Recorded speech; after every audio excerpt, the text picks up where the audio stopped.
Hello friends, welcome to Panika vlogs. ఈ temple అయితే నాకు చాలా వింతగా అనిపిస్తుంటుంది. ఎంట్రన్స్ చాలా బాగుంటుంది అనమాట. ఒక అమ్మవారి టెంపుల్, ధనమ్మ దేవత అంటారు. ఇక్కడ చూస్తారా స్టాచ్యూ ఎంత బాగుందో. 120 feet ఉన్న సాయిబాబా, ఈయన పేరు కళ్యాణ సాయి. ఇది చాలామంది నేను స్టేటస్లో చూసాను, ఫేస్బుక్లో చూసాను. ఇది ఈ మండపం అనమాట. కింద పైన అలా పెద్ద స్టాచ్యూ ఉంది. టెంపుల్కి నా ఆల్మోస్ట్ 7-8 years నుంచి వెళ్దాం అనుకుంటున్నాను, పక్కనే కానీ వెళ్ళలేదు. ఇక్కడ నేను ఏం చేస్తున్నాను అంటే పారాయణం చేయడానికి రెడీగా ఉన్నాను అనమాట. నాకు వచ్చిన 5 అధ్యాయాలు చదివితే చాలా మంచిది అని చెప్పి నాకు బుక్ ఇచ్చారు మా బాబాయ్ గారు. ఆయన ప్రతి వీక్ థర్స్డే 2 వరకు ఇక్కడే ఉంటారు అనమాట. ఇక్కడ ఫుడ్ డొనేషన్ కూడా ఉంది, అన్నదానం కూడా జరుగుతుంది అనమాట. సత్యనారాయణమూర్తి వ్రతాలు అయితే జరుగుతాయంట. మార్నింగ్ రమ్మన్నారు, నేను లేట్గా వెళ్ళాను. మాకు ఈ ప్లేస్కి 1 hour అనమాట బస్కి. బయట చూడండి ఎంత బాగుందో. బాబా సూపర్ ఉన్నారు. చాలా లైవ్లీనెస్గా అనిపిస్తుంది అనమాట నాకు. ఇక్కడ రేపూడ్లో ఉన్న సాయిబాబా ట్రస్ట్, ఈ ట్రస్ట్ సేమ్ అనమాట. ఇక్కడికి వెళ్ళిన తర్వాత నాకు ఒక పని అయింది. తర్వాత నేను వెళ్దాం అనుకుని నాకు మొక్కు కూడా ఉండిపోయింది, వెళ్ళలేదు. ఫైనల్గా మా బాబాయ్ గారు చేతుల మించి నేను డొనేషన్ ఇవ్వాలని ఆయన పట్టుకుని వెళ్ళాను. అసలు బాబా చాలా పవర్ఫుల్.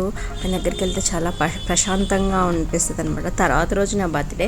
ఈసారి నా బర్త్డే స్పెషల్ బాబా దగ్గరికి వెళ్ళడమే అనిపించింది. ఇది మిరాకిల్ అనిపించింది నాకు.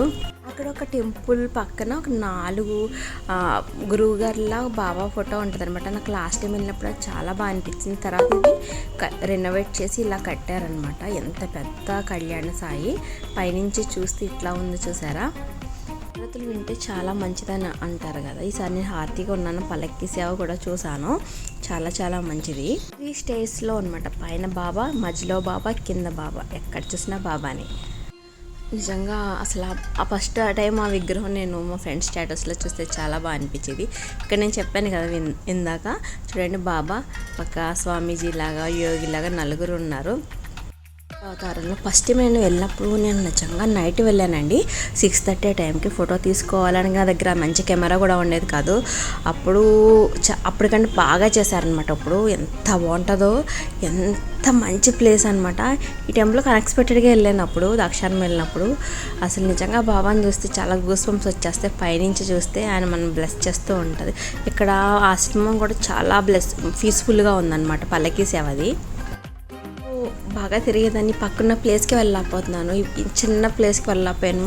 నాకు వెళ్ళడానికి చాలా మెమరబుల్గా, చాలా హ్యాపీగా అనిపించింది. నా వీడియో కోసం నా యూట్యూబ్లో ఛానల్లో పెట్టుకుందామని వీడియోస్ తీసుకున్నాను. అందరూ వెళ్తారు కానీ నేనైతే కొంచెం స్పెషల్గా నా మెమరీస్ కింద ప్రతిదీ నాకు ఫ్రీజ్ చేస్తే. లైఫ్ ఈజ్ వెరీ షార్ట్ అనమాట. అందుకే నేను చాలా మెమరీస్గా తీసుకుంటాను అనమాట. చాలామంది ట్రోల్ చేస్తూ ఉంటారు, but I don't care. But నాతో పాటు మీరు కూడా బాబా దర్శనం చేసుకుని హ్యాపీగా ఫీల్ అవుతారని నేను అక్కడైతే ఒక బుక్ చదివాను అనమాట. అయింది ఆ బుక్. అది అక్కడ కొబ్బరికాయ కొట్టమన్నారు. అప్పుడు నేను చదివేటప్పుడు కొబ్బరికాయలు అయిపోయి, అదొకటే బ్యాడ్. బాబా పక్కన ఉంటే అండి మనం ఎంత అందంగా కనిపిస్తామో. బాబా అందం మనకు వచ్చేస్తుందేమో అనిపిస్తూ ఉంటుంది. ఆయన దగ్గర ఉంటే ఏది లోటు ఉండదు. ఓం సాయిరామ్.